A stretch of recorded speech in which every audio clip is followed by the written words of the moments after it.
ನಿಲುವಳಿ ಸೂಚನೆಯನ್ನು ನಾಳೆಗೆ ತೀರ್ಮಾನಿಸಲಾಗುವುದು.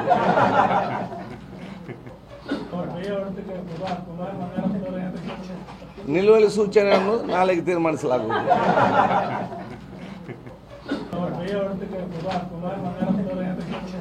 ನಿಲುವಳಿ ಸೂಚನೆಯನ್ನು ನಾಳೆಗೆ ತೀರ್ಮಾನಿಸಲಾಗುವುದು.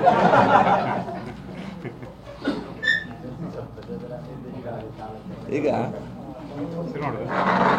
ಶುರು ಮಾಡೋದಲ್ಲ.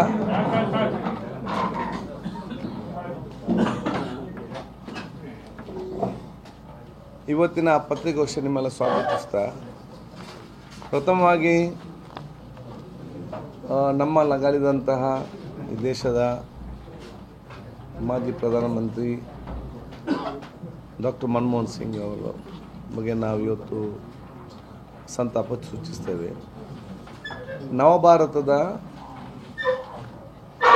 ಚಾಣಕ್ಯ ಇವತ್ತು ಹಸ್ತಗತವಾಗಿದೆ ಅವರ ಮುಖಾಂತರ. ಯಾಕಂತೇಳಿದರೆ ನವಭಾರತಕ್ಕೆ ಅರ್ಥಶಾಸ್ತ್ರವನ್ನು ಬರೆದುಕೊಟ್ಟಂತಹ ಮತ್ತು ಆರ್ಥಿಕ ವ್ಯವಸ್ಥೆಗೆ ಒಂದು ಬುನಾದಿ ಹಾಕಿದಂಥ ದೊಡ್ಡ ಮಟ್ಟದ ಒಂದು ನಾಯಕತ್ವ. ಇವತ್ತು ಈ ದೇಶದ ಪ್ರತಿಯೊಂದು ಮನೆಯಲ್ಲಿ ಕೂಡ ಆರ್ಥಿಕತೆ ಸಂಬಂಧಪಟ್ಟಾಗಿ ಒಂದು ಅವಕಾಶ ಒದಗಿಸಿಕೊಟ್ಟಿದ್ರೆ ಅದು ಮನಮೋಹನ್ ಸಿಂಗ್ ಅವರ ಆರ್ಥಿಕ ನೀತಿ ಅಂತ ನಾವು ಹೇಳಬೇಕಾಗ್ತದೆ. ವಿಶ್ವದ ಎಲ್ಲ ಕಡೆ ಇವತ್ತು ಆರ್ಥಿಕವಾಗಿ ವ್ಯವಸ್ಥೆ ತಲ್ಲಣಗೊಂಡಾಗ ಅವರು ಪ್ರಧಾನಮಂತ್ರಿ ಇದ್ದಾಗ ಭಾರತ ದೇಶದ ಆರ್ಥಿಕತೆ ಭಾಳ ಬಲಿಷ್ಠವಾಗಿ ಇತ್ತಂತ ಹೇಳಿಕೆ ನಾನು ಇಚ್ಛಿಸುವಂಥ ಕೆಲವೊಂದು ವಿಚಾರಗಳು ಮಾತ್ರ.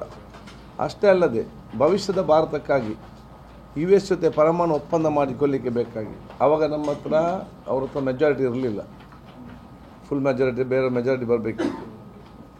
ಆದರೂ ಕೂಡ ಅಧಿಕಾರ ಏನಾದರೂ ಒಂದು ಓಟಲ್ಲಿ ಸೋತರೂ ಕೂಡ ರಾಜೀನಾಮೆ ಕೊಡಬೇಕಿತ್ತು. ಅಧಿಕಾರ ಹೋದರೂ ಚಿಂತೆ ಇಲ್ಲ, ಭವಿಷ್ಯದ ಭಾರತಕ್ಕೆ ಬೇಕಾಗಿ ಅಂತೇಳಿ ನ್ಯೂಕ್ಲಿಯರ್ ಟ್ರೀಟಿಯನ್ನು ಕೂಡ ಇವತ್ತು ಒಪ್ಪಂದ ಕೂಡ ಇವತ್ತು ಆಯಿತು. ಮತ್ತು ಅವರು ಒಂದು ಕಾರ್ಯಕ್ರಮ ಅದು ಒಂದು ದೇಶದ ಒಂದು ರಾಜ್ಯಕ್ಕೆ ಸೀಮಿತವಾಗಿ ಅಥವಾ ಕೆಲವರಿಗೆ ಒಂದು ವರ್ಗಕ್ಕೆ ಸೀಮಿತವಾಗಿ ಇರಲಿಲ್ಲ. ಯಾವುದೇ ಒಂದು ಯೋಜನೆ ಕೂಡ ರೈತರ ಸಾಲ ಮನ್ನಾ ಅಂತ ಹೇಳಿದರೆ ಇಡೀ ದೇಶದ ರೈತರ ಸಾಲ ಮನ್ನಾ, ಅದು commercial bank and cooperative bank, ಅದ್ರಲ್ಲಿ ಚರ್ಚೆ ಇಲ್ಲ. ಎಂಟೈರ್ ಇಂಡಿಯಾದಾಗೆ ಒಂದೇ ರೂಲ್ಸ್. ರೈಟ್ ಇನ್ಫಾರ್ಮೇಷನ್ ಆ್ಯಕ್ಟ್ ಅದು ಎಲ್ಲರಿಗೂ ಸಿಕ್ಕಿದಂಥ ಅವಕಾಶ, ರೈಟ್ ಟು ಫುಡ್ ಆ್ಯಕ್ಟ್ ಎಲ್ಲರಿಗೂ ಕೊಟ್ಟಂಥ ಅವಕಾಶ, ರೈಟ್ ಎಜುಕೇಷನ್ ಆ್ಯಕ್ಟ್ ಸರ್ವರಿಗೆ ಸಿಕ್ಕಿದಂಥ ಅವಕಾಶ. ಸೊ ಬೇರೆ ಬೇರೆ ಎಲ್ಲ ರೀತಿಯಿಂದಲೂ ಕೂಡ ಅವರ ಕೊಡುಗೆ ಈ ದೇಶಕ್ಕೆ ಅಪಾರದ ಕೊಡುಗೆ ಇದೆ, ಭವಿಷ್ಯದ ಜನಾಂಗಕ್ಕೆ. ಆದ ಕಾರಣ ಅವರ ಆ ಒಂದು ವ್ಯಕ್ತಿತ್ವ ಮತ್ತು ಒಂದು ರಾಜಕಾರಣಿಗಳಿಗೆ ಅವರ ಸರಳ ವ್ಯಕ್ತಿತ್ವ, ಎಷ್ಟೇ ದೊಡ್ಡ ಸ್ಥಾನಕ್ಕೆ ಹೋದರೂ ಕೂಡ ಅಹಂಕಾರ ಎಂಬುದರಲ್ಲಿ ಕೂಡ ಇರಲಿಲ್ಲ.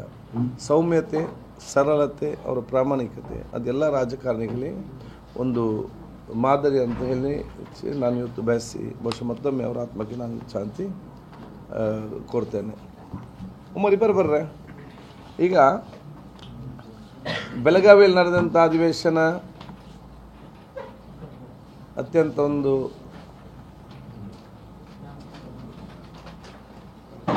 ಐತಿಹಾಸಿಕ ಮತ್ತು ಯಶಸ್ವಿ ಒಂದು ಅಧಿವೇಶನ ಇವತ್ತು ಆಗಿತ್ತು. ನಾನೀಗ ನಿಮಗೆ ಮನವಿಯನ್ನು ಇವತ್ತು ಕೊಟ್ಟಿದ್ದೇನೆ. 8 ದಿವಸಗಳಲ್ಲಿ 63 ಗಂಟೆಗಳ ಕಾಲ 63 ಗಂಟೆ 57 ನಿಮಿಷ ಅಂದರೆ 69 ಗಂಟೆ ಸುಮಾರು 69 ಗಂಟೆಗಳ ಕಾಲ ಕಾರ್ಯವನ್ನು ನಡೆಸಲಾಗಿದೆ. ಮತ್ತು ಬಹುಶಃ ನಮ್ಮ ಹಲವಾರು ವಿಧೇಯಕಗಳು ಈ 8 ದಿವಸದಲ್ಲಿ 69 ಗಂಟೆಯಲ್ಲಿ 14 ಬಿಲ್ಗಳನ್ನು ಮಂಡಿಸಿ ಅದನ್ನು ಪರ್ಯಾಲೋಚಿಸಿ ಅದನ್ನು ಅಂಗೀಕರಿಸಲಾಗಿದೆ. 16 ಬಿಲ್ಗಳನ್ನು ಕೂಡ ನಾವಿವತ್ತು ಪಾಸ್ ಮಾಡಿದ್ದೇವೆ.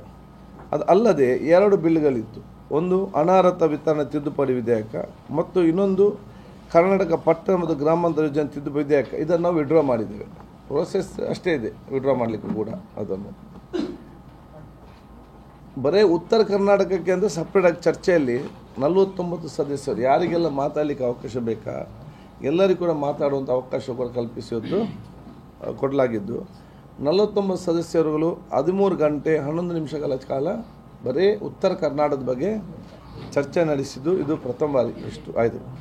ಆ ಚರ್ಚೆಗೆ ಎಲ್ಲ ಉತ್ತರವನ್ನು ಕೂಡ ಮಾನ್ಯ ಮುಖ್ಯಮಂತ್ರಿಗಳು ಕೂಡ ಇವತ್ತು ಸಮರ್ಪಕವಾಗಿತ್ತು ಕೊಟ್ಟಿರ್ತಾರೆ. ಇವತ್ತು ನಮಗೆ ನಿಯಮ 60 ಅಡಿ ಅಂದರೆ ಕೆಲವೊಮ್ಮೆ ನಿಲುವಳಿ ಸೂಚನೆ ಬರ್ತದೆ, ಅದು 60 ಅಡಿ ಚರ್ಚೆ ಮಾಡಲಿಕ್ಕೆ 2 ಪ್ರಮುಖವಾದ ನಿಯಮಾವಳಿಯನ್ನು ಕೂಡ ಇವತ್ತು ನಾವು ಅದೊಂದು ಚರ್ಚೆ ಮಾಡಿ 69ಗೆ ಕನ್ವರ್ಟ್ ಮಾಡಿ 4 ಸೂಚನೆಗಳನ್ನು 69ನಲ್ಲಿ ಇವತ್ತು ಚರ್ಚೆ ಮಾಡಲಾಗಿದೆ. ಅದು ಕೂಡ ಪ್ರಮುಖವಾದೆಲ್ಲ ವಿಚಾರ. ಒಂದು, ನಮ್ಮ ಬಾಣಂತಿಯರ ಸಾವು ಮತ್ತು ಹೆಲ್ತಿಗೆ ಸಂಬಂಧಪಟ್ಟ ಹಾಗೆ. 2, ರಾಜ್ಯದ ನಮ್ಮ ಅನುದಾನದ ಕೊರತೆಗೆ ಸಂಬಂಧಪಟ್ಟ ಹಾಗೆ. ಯಾವುದೆಲ್ಲ ಪ್ರತಿಪಕ್ಷದ ಮತ್ತು ಆಡಳಿತ ಪಕ್ಷದ ಸದಸ್ಯರು ಆ ಒಂದು ಚರ್ಚೆಯಲ್ಲಿ ಭಾಗವಹಿಸಿದ್ರು ಎಲ್ಲದಕ್ಕೂ ಕೂಡ ಚರ್ಚೆ ಮಾಡಿ ಸರ್ಕಾರ ಕೂಡ ಉತ್ತರ ಕೊಟ್ಟಿದೆ. ರಾಜ್ಯದಾದ್ಯಂತ ಅತಿವೃಷ್ಟಿ ಮತ್ತು ಅನಾವೃಷ್ಟಿ ಚರ್ಚೆ ಮಾಡಿ ನಮ್ಮ ಸರ್ಕಾರ ಮತ್ತು ಕಂದಾಯ ಸಚಿವರು ಕೂಡ ಇವತ್ತು ಉತ್ತರ ಕೊಟ್ಟಿರ್ತಾರೆ.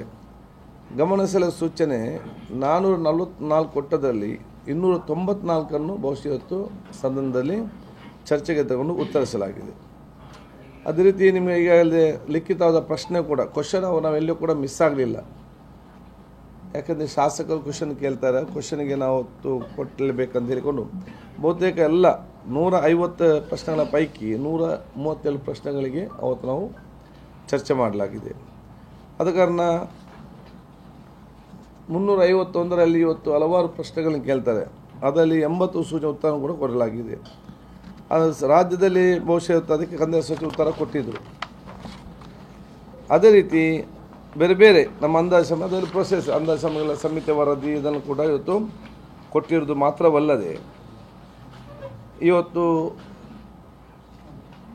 ಮಹಾತ್ಮ ಗಾಂಧೀಜಿಯವರು